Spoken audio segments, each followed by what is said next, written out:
Bismillahirrahmanirrahim. Assalamu alaikum dear students. Myself Dr. Saida Nuin and I am back with the new topics of current electricity today. I hope आपने previous lectures जो हैं वो अच्छे से understand कर लिए होंगे, उनमें कोई कन्फ्यूजन या कोई अगर आपको प्रॉब्लम अगर होती है तो आप मुझसे कमेंट में पूछ सकते हैं। और क्योंकि प्रीवियस अंडरस्टैंडिंग जो है वो नेक्स्ट टॉपिक्स के लिए बहुत ज़रूरी होती है। जब भी आपने नेक्स्ट कोई टॉपिक लर्न करना है या अंडरस्टैंड करना है तो पहले आपको प्रीवियस टॉपिक्स की अंडरस्टैंडिंग डेवलप करनी होती है। तो आप प्रीवियस टॉपिक्स को पहले अच्छे से अंडरस्टैंड करें ताकि आपको साथ साथ अगर आप रोज़ का काम रोज़ कर रहे हैं तो आपको कोई भी प्रॉब्लम नहीं होगी उसमें इंशाल्लाह। आज जो हमने पढ़ना है वो है मैक्सिमम पावर आउटपुट। पहला टॉपिक है हमारा मैक्सिमम पावर आउटपुट। अगर आपको याद हो तो हमने पावर आउटपुट जो है वो कैलकुलेट किया था हमारे इन आवर प्रीवियस लेक्चर्स। और उस पावर आउटपुट के लेक्चर में आपने देखा था कि पावर के तीन आपने जो है वो पॉइंट्स निकाले थे कि तीन एक्सप्रेशंस या तीन इक्वेशंस जो हैं वो पावर आउटपुट की निकाली थी। और हमने कहा था कि एक सप्लाइड पावर होती है जो आपका बैटरी या सेल प्रोवाइड कर रहा होता है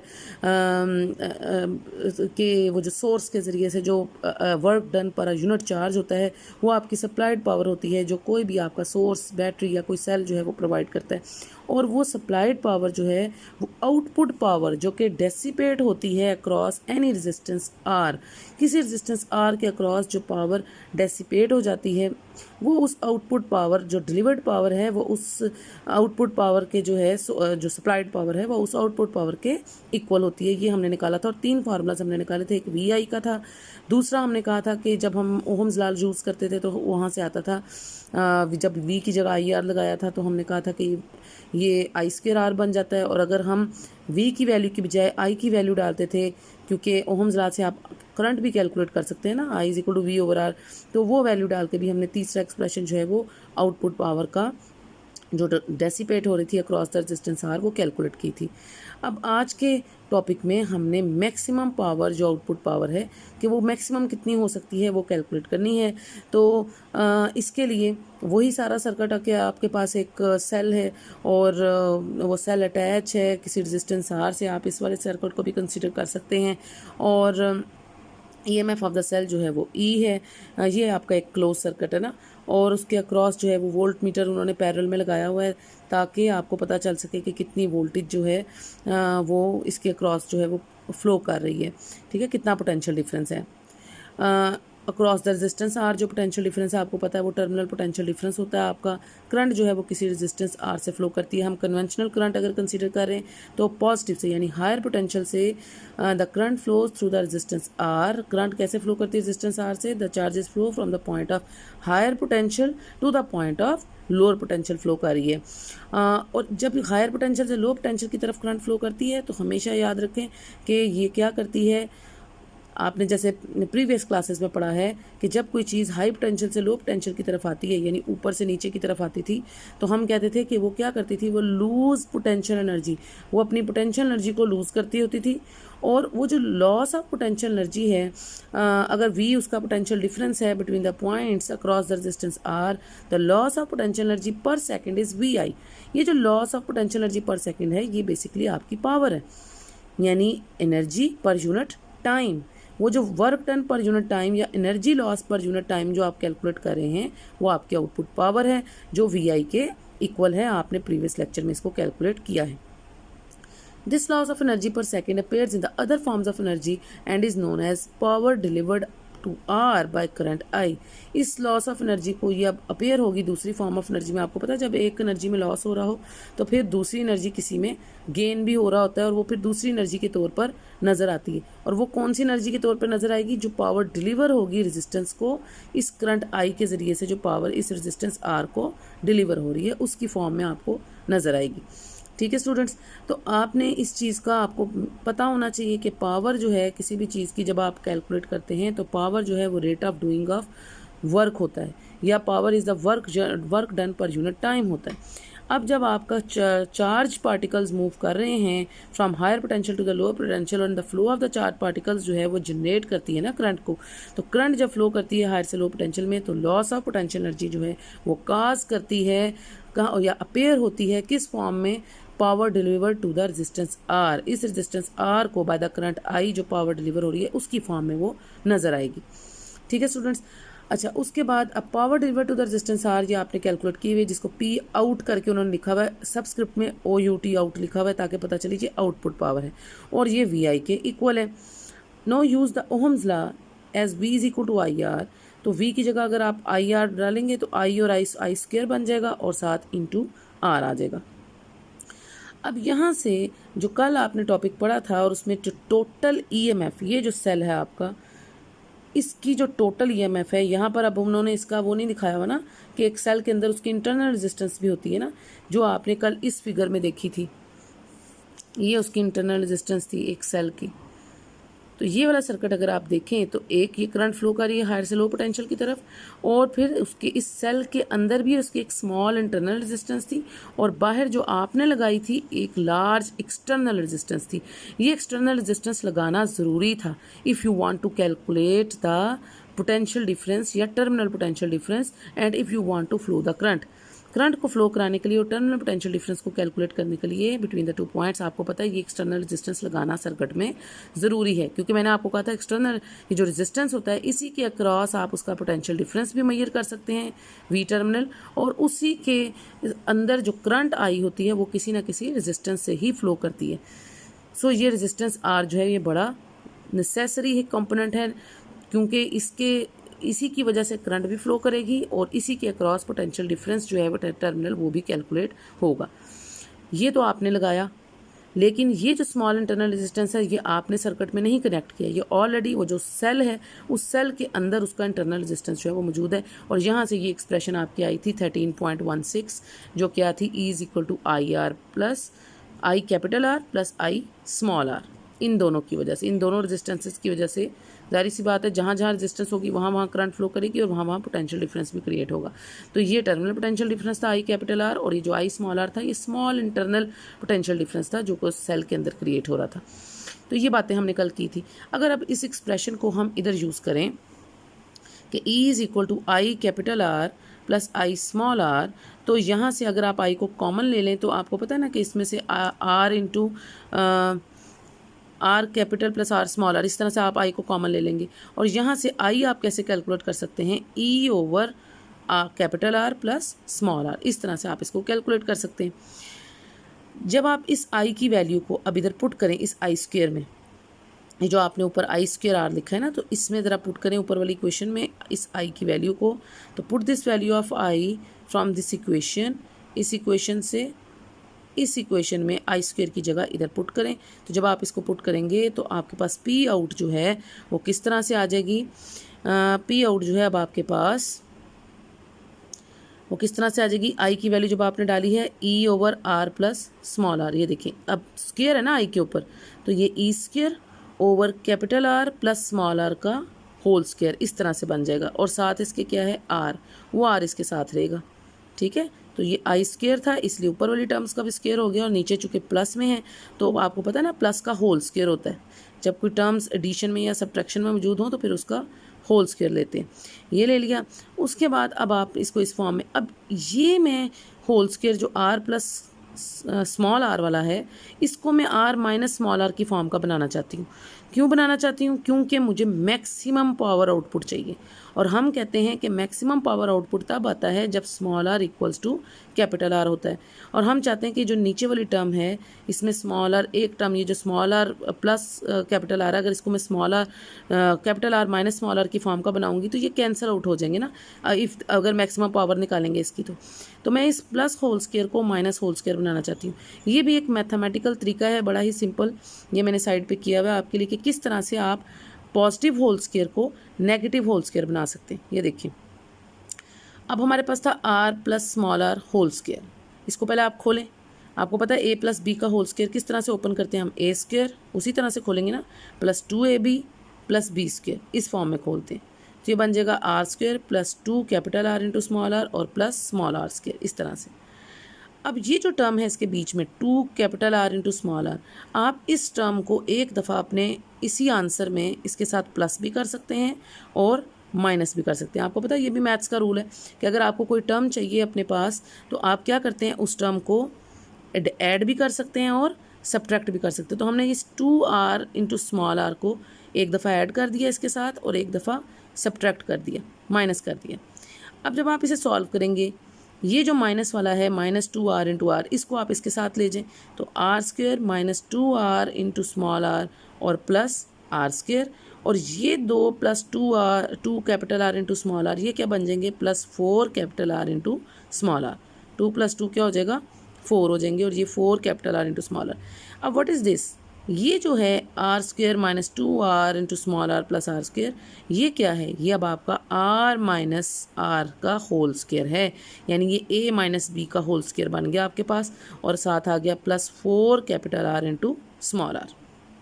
इस तरह से आपने अपने पॉजिटिव होल स्क्वायर को नेगेटिव होल स्क्वायर में कन्वर्ट कर लिया है, और साथ ही एक टर्म आ रही है 4 capital R into small r।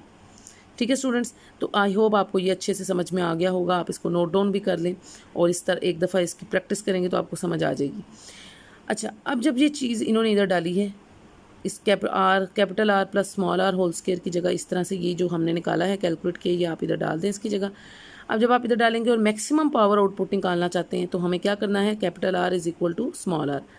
ठीक है, अब जब आप ये काम करेंगे तो आपको पता है कि ये दोनों रेजिस्टेंसेस आपस में कैंसिल हो जाएंगी। अगर ये दोनों इक्वल हैं तो बीच में माइनस साइन आ रहा है, तो इक्वल टर्म्स क्या हो जाती हैं, फिर कैंसिल आउट हो जाती हैं। और जब ये कैंसिल आउट होंगी, द डिनोमिनेटर, जो यानी बटे के नीचे वाली जो टर्म है, डिनोमिनेटर उसको कहते हैं ना, the denominator of the expression of power output is least. आपको पता है हमने डिनोमिनेटर में से टर्म्स को कैंसिल कराया ना, इसका मतलब है कि डिनोमिनेटर में वैल्यू डिक्रीज हो गई है। जब डिनोमिनेटर की वैल्यू डिक्रीज हो जाती है तो आपको पता है आंसर हमेशा बड़ा आता है, यानी न्यूमिनेटर की वैल्यू इंक्रीज हो जाती है। अगर डिनोमिनेटर में वैल्यू डिक्रीज हो तो टोटल आपका आंसर जो न्यूमिनेटर का होता है वो हमेशा बड़ा आंसर होता है। ठीक है, तो यही उन्होंने कहा कि अगर आपको मैक्सिमम पावर ही चाहिए ना, तो मैक्सिमम पावर आपको तब मिलेगी जब आप इसके डिनोमिनेटर की वैल्यू को डिक्रीज कर दें।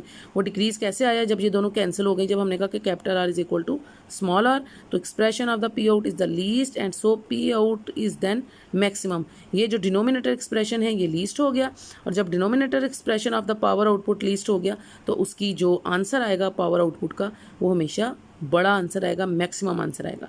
Thus we see that the maximum power is delivered to the resistance। resistance क्या है, लोड है आपके सर्किट के ऊपर। ठीक है, resistance is also called as load। तो आपके सर्किट पर जो लोड है वो आपका resistance है। So maximum power delivered to the resistance or a load when the internal resistance, internal small resistance of a source किसको कह रहे हैं, बैटरी या सेल को, तो उस सेल की जो या बैटरी की जो स्मॉल इंटरनल रेजिस्टेंस थी, अगर वो इक्वल हो जाए लोड के रेजिस्टेंस के। लोड कौन है जी, लोड आपका है ये जो लार्ज एक्सटर्नल रेजिस्टेंस आपने लगाया है वो आपका लोड है। तो जब ये दोनों इक्वल हो जाती हैं, small r is equal to capital R, तो तब आपके पास मैक्सिमम पावर आउटपुट आती है। अब अगर आप इधर करके देखेंगे तो कैंसिल आउट हो जाएंगी ना टर्म्स, स्मॉल r और कैपिटल R न्यू जो डिनोमिनेटर है इधर से कैंसिल हो जाएंगी, और ऊपर क्या रह जाएगा, ये कैपिटल R रह जाएगा, और नीचे क्या रह जाएगा, नीचे small r into capital R, एक r कैंसिल हो जाएगा, और जो नीचे दूसरा r रह जाएगा स्मॉल r, आप इसको कैपिटल R भी लिख सकते हैं, क्योंकि हमने कहा है कि मैक्सिमम पावर में पावर आउटपुट निकालने में स्मॉल r जो है यानी small internal resistance should be equal to the large external resistance. ये दोनों इक्वल हैं, तो आप इस स्मॉल r जो रह जाएगा आप इसको भी कैपिटल R लिख सकते हैं। तो आपके पास जो एक्सप्रेशन आएगी मैक्सिमम पावर आउटपुट की, ये करने के बाद स्मॉल r को कैपिटल R पुट करने के बाद इस एक्सप्रेशन में 13.17 में वो होगी ये value, the value of this maximum power output is E square over 4 capital R। मैंने आपको बताया कि वो एक r माइनस आर का होल स्क्वायर वो तो कैंसिल हो जाएगा, और जो नीचे एक r था वो पहले ही ऊपर वाले r से कैंसिल हो गया था, और नीचे एक स्मॉल r बचा था, आप उस स्मॉल r को भी कैपिटल R कंसीडर कर सकते हैं, क्योंकि आप कह रहे हैं कि मैक्सिमम पावर निकालने के लिए आपका जो स्मॉल r है वो कैपिटल R के इक्वल है।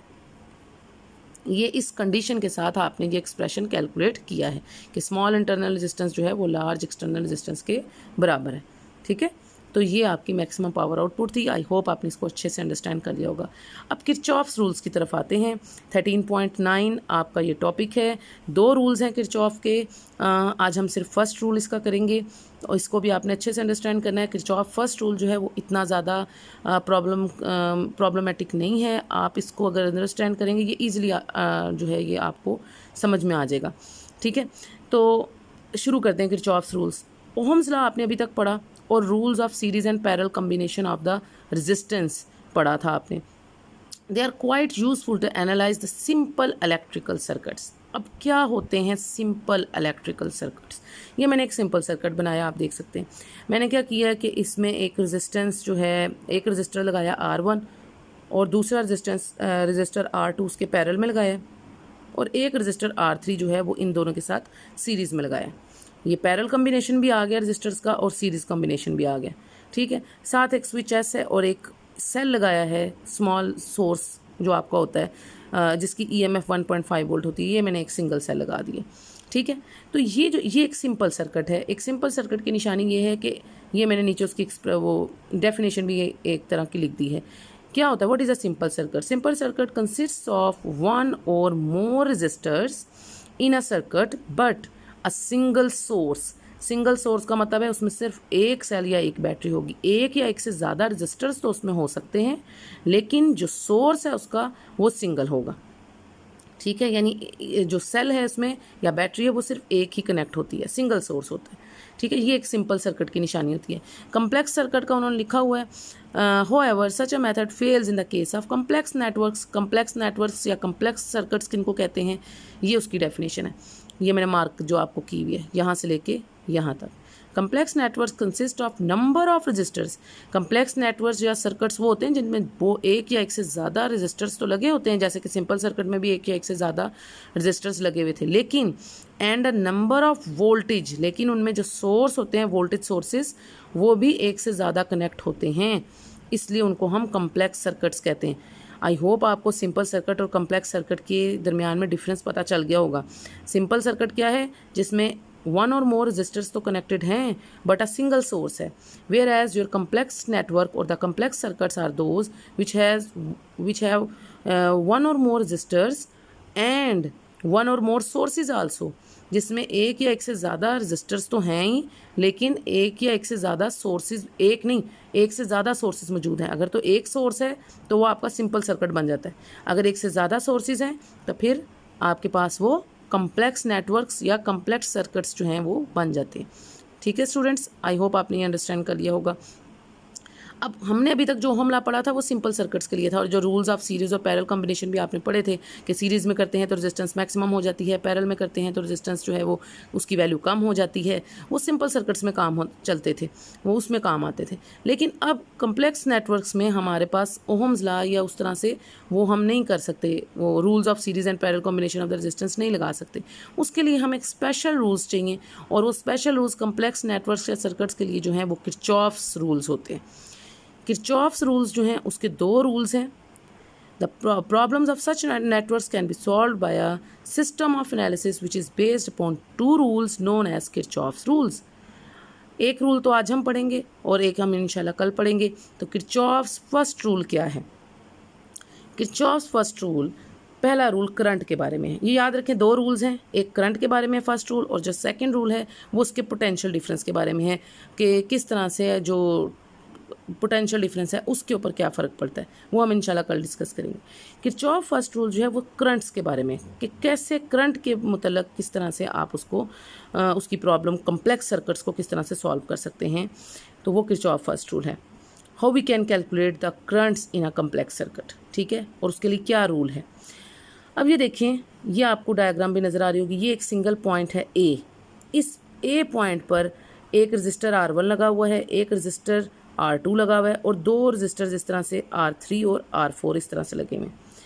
आपको मैंने कहा था जितने रजिस्टर्स कनेक्ट होते हैं उतने ही करंट्स भी फ्लो करती हैं, ठीक है। अब करंट ये R1 से एक जो रजिस्टर से जो करंट फ्लो करेगी वो I1 होगी, R2 से I2 करंट फ्लो करेगी, R3 से I3 करंट फ्लो कर रही है, और R4 से I4 करंट जो है वो फ्लो कर रही है। लेकिन ये चारों जो रजिस्टर्स हैं वो एक ही पॉइंट ए पर कनेक्टेड हैं, और ए पर जितनी करंट्स एंटर हो रही हैं eight the point A, I1 और I2, आप देख सकते हैं उस पॉइंट ए से उतनी ही करंट्स जो हैं वो लीव कर रही हैं I3 एंड I4।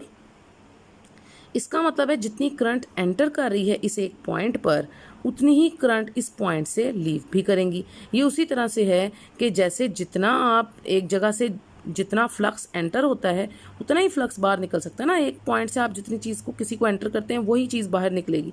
तो अगर हम 2 करंट्स एंटर करा रहे हैं I1 और I2 eight the point A, तो उसमें से 2 करंट्स ही बाहर भी निकलेंगी, और वो कितनी है, I3 और I4।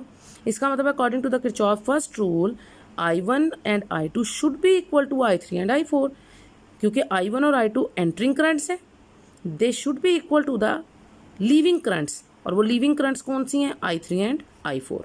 सो ये एक्सप्रेशन आना चाहिए आपका कि I1 plus I2 should be equal to I3 and I4। ये एक्सप्रेशन अब देखते हैं कैसे आता है। इसको आप इस तरह से, ये डेफिनेशन आप इधर से भी मार्क कर सकते हैं। किरचॉफ फर्स्ट रूल जो है, it states that the sum of all the currents meeting at a point in a circuit is zero, यानी सिग्मा, या आप इसे समेशन भी कह सकते हैं, sigma I is equal to zero. आपको पता है ये सिग्मा का मतलब सम के लिए हम यूज़ करते हैं मैथ्स में, जब ज़्यादा चीज़ों का सम करना हो तो फिर सिग्मा का, तो sigma I is equal to zero. तो इसका मतलब ये है कि sum of all the currents meeting at a point, एक सिंगल पॉइंट पर जितने करंट्स का सम है, चाहे वो एंटरिंग करंट्स हैं चाहे वो लीविंग करंट्स हैं, इन सब का सम जो है that should be equals to zero. ये इसका मैथमेटिकल डेफिनेशन है और ये मैथमेटिकल एक्सप्रेशन है। तो इस तरह से आप इसको, इसकी एक अनदर डेफिनेशन है वो यहाँ पे है, ये ग्रीन पोर्शन में उन्होंने दिया, आप इसको इस तरह से भी डिफाइन कर सकते हैं। Kirchhoff's rules can be stated in other words, यानी आप इस तरह से भी इसको डिफाइन कर सकते हैं, the sum of all the currents flowing towards a point is equal to the sum of all the currents flowing away from the point. आप इसको इस तरह से भी एक्सप्लेन कर सकते हैं कि जितनी करंट्स एंटर हो रही हैं या जितनी करंट्स टूवर्ड्स फ्लो कर रहे हैं इस पॉइंट ए के, उतनी ही करंट्स जो हैं इससे अवे भी फ्लो करेंगी फ्रॉम द पॉइंट ए। तो this is another definition which can explain the Kirchhoff first rule. I hope आपको दोनों की अच्छी से समझ में आ गई होगी। अब ये जो मैथमेटिकल एक्सप्रेशन, एक हल्की सी डेरिवेशन है इसकी छोटी सी, वो आप देख लें। इट इज़ अ कन्वेंशन, ये एक रिवायत है, यानी जैसे आप कन्वेंशन लेते हैं ना, पहले आपने कन्वेंशनल करंट लेते हैं कि हमेशा पॉजिटिव से नेगेटिव की तरफ होती है, इस तरह ये भी एक कन्वेंशन है that a current flowing towards a point is taken positive. यानी ये जो 2 करंट्स एंटर हो रही है ना, यानी एंटरिंग करंट्स, या जो टूवर्ड्स जा रही हैं ए की तरफ, इनको आप टूवर्ड्स भी कह सकते हैं, एंटरिंग करंट्स भी कह सकते हैं। टूवर्ड्स ए जो जा रही हैं वो पॉजिटिव करंट्स होंगी, यानी I1 और I2 आपकी पॉजिटिव करंट्स हैं। And that flowing away from the point is taken as negative, और वो करंट्स जो इसको लीव कर रही हैं या इससे अवे मूव कर रही हैं, लीविंग करंट्स को आप अवे भी कह सकते हैं ना, कि अवे मूव कर रही हैं, यानी I3 और I4, ये कैसी करंट्स होंगी, नेगेटिव करंट्स। तो अगर ये कन्वेंशन लेके आप चलें तो कंसीडर सिचुएशन, ये जो आपको 4 दिखाई हुई है, तो आप ये एक्सप्रेशन निकाल सकते हैं ना।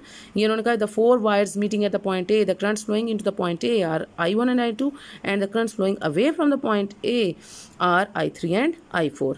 According to the convention, the currents I1 and I2 are positive and the currents I3 and I4 should be negative. इन दोनों को पॉजिटिव होना चाहिए, एंटरिंग करंट्स को, और लीविंग करंट्स को क्या होना चाहिए, नेगेटिव होना चाहिए। सो आप इसको कैसे लिख सकते हैं, I1 प्लस I2, और ये दोनों किसके साथ आएंगी, माइनस के साथ। आप बेशक माइनस को ब्रैकेट में कर लें, क्योंकि सम करना है ना, हम कह रहे हैं sigma I is equal to 0। Sigma I का मतलब है सारी करंट्स का, एंटरिंग करंट्स और लीविंग करंट्स का सम कर लें।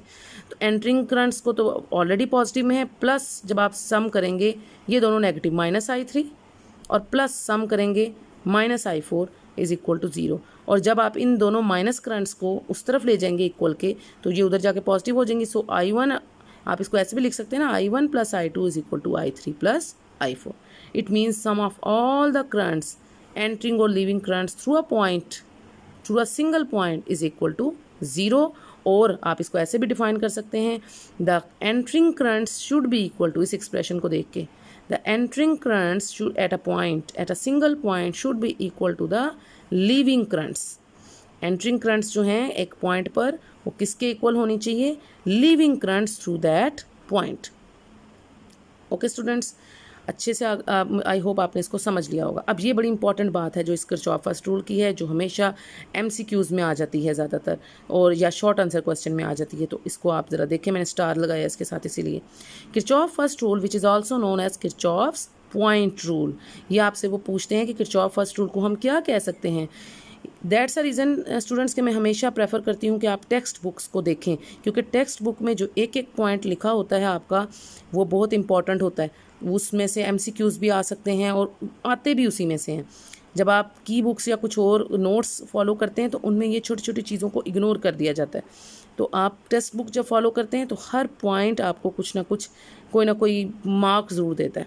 सो every point has a mark. ठीक है.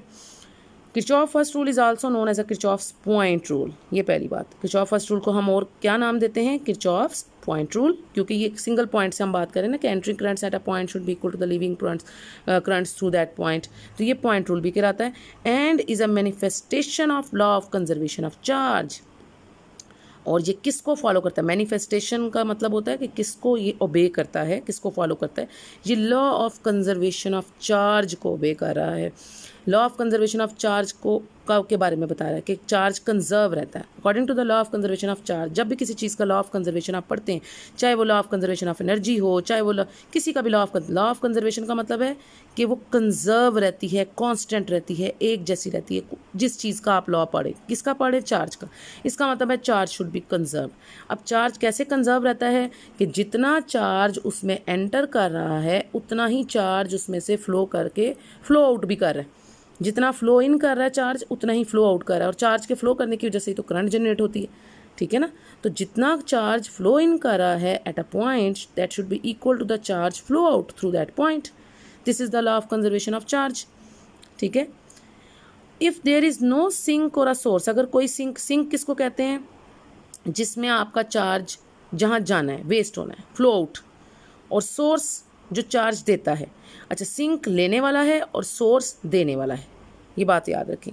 सिंक कौन है? लेने वाला, जो चार्ज लेगा. और सोर्स कौन होता है? जो चार्ज देता है, देने वाला होता है. किसी भी जगह पर चाहे चार्ज की बात करें, चाहे किसी भी चीज़ की बात करें, सिंक हमेशा लेता है और सोर्स जो है वो देने वाला होता है. ठीक है. तो if there is no sink और a source of a charge, अगर कोई लेने और देने वाला नहीं है चार्ज का eight a point, the total charge, यानी ना ही कोई चार्ज एंटर कर रहा है और ना ही कोई चार्ज लीव कर रहा है, तो the total charge flowing towards the point must be equal to the total charge flowing away from that point. ये जो है ये आपकी law of conservation of charge जो आप कह रहे हैं ना, वो इसको आप इस तरह से, ये इसकी डेफिनेशन भी हो सकती है. किसकी? Law of conservation of charge की. ठीक है. कि if there is no sink और अ सोर्स, अगर कोई सिंक सोर्स नहीं है, यानी कहीं से चार्ज ना जा रहा है ना कहीं आ रहा है, तो फिर टोटल चार्ज जो फ्लो कर रहा है टूवर्ड्स द पॉइंट, किसी पॉइंट की तरफ जो टोटल चार्ज एंटर कर रहा है, that must be equal to the total charge leaving या फ्लोइंग अवे या flowing out through that point. ठीक है. इसको कहते हैं law of conservation of charge. अब ये दो बड़ी अहम बातें थी. एक तो हम इसको पॉइंट रूल भी कहते हैं किरचॉफ फर्स्ट रूल को, और दूसरा it is a manifestation of law of conservation of charge. That's all for today students. I hope इतना आपके लिए इनफ है. आज के लिए हमने दो टॉपिक्स पढ़े हैं. एक तो हमने किरचॉफ फर्स्ट रूल भी पढ़ा है, उससे पहले हमने मैक्सिमम पावर आउटपुट जो है वो भी कैलकुलेट की है. आई होप आपने दोनों चीज़ें अच्छे से अंडरस्टैंड कर ली होंगी, समझ ली होंगी. और आज का काम कल पर बिल्कुल मत डालें. अपना रोज़ का काम रोज़ करें. मुझे लग रहा है कि आप लेक्चर्स नहीं ले रहे, आप सीरियसली लेक्चर्स नहीं ले रहे. अपने लेक्चर्स को सीरियसली लें. जैसे हम सीरियसली डिलीवर कर रहे हैं, आप उन लेक्चर्स को सीरियसली अगर लेंगे तो ही आपको फ़ायदा होगा. ओके स्टूडेंट्स, क्योंकि आप अटेंडेंस तो भेज देते हैं लेकिन लेक्चर्स जो हैं वो उस तरह से अटेंटिवली नहीं ले रहे. बाद में इसको जब जूं काम सारा इकट्ठा होता जाएगा, फिर आपको सारे पॉइंट्स इकट्ठे समझ में नहीं आएंगे. इसलिए जो भी प्रॉब्लम होती है, आप रोज़ का टॉपिक रोज़ अंडरस्टैंडिंग तो डेवलप करें ना. लर्न बेशक ना करें, अंडरस्टैंडिंग करें. एक दफ़ा लेक्चर लें और फिर अगर कोई भी प्रॉब्लम है, कोई परेशानी है, तो आप मुझे कमेंट करें. आप मुझसे पूछ सकते हैं. ठीक है, एट एनी टाइम. और आप जो है कोई भी आपको फिज़िक्स से रिलेटेड मसला है, रोज़ के टॉपिक का रोज़ आप मुझसे आंसर करें ताकि आपको भी उन पॉइंट्स साथ साथ क्लियर होते जाएं. Okay students, that's all for today. Until the next lecture अपना बहुत सा ख्याल रखें, दुआओं में याद रखें. मेरे चैनल को लाइक करें, सब्सक्राइब करें अगर अभी तक आपने सब्सक्राइब नहीं किया हुआ, ताकि आपको डेली बेसिस पर जो लेक्चर्स हैं वो मिले. और बेल आइकन भी ज़रूर प्रेस करें ताकि आपको डेली लेक्चर्स का नोटिफिकेशन मिल जाया करे. जैसे ही मैं अपलोड करूँ आपको उसका नोटिफिकेशन आ जाए. ठीक है स्टूडेंट्स, तो लाइक करें, सब्सक्राइब करें, share my channel and press the bell icon for future notifications.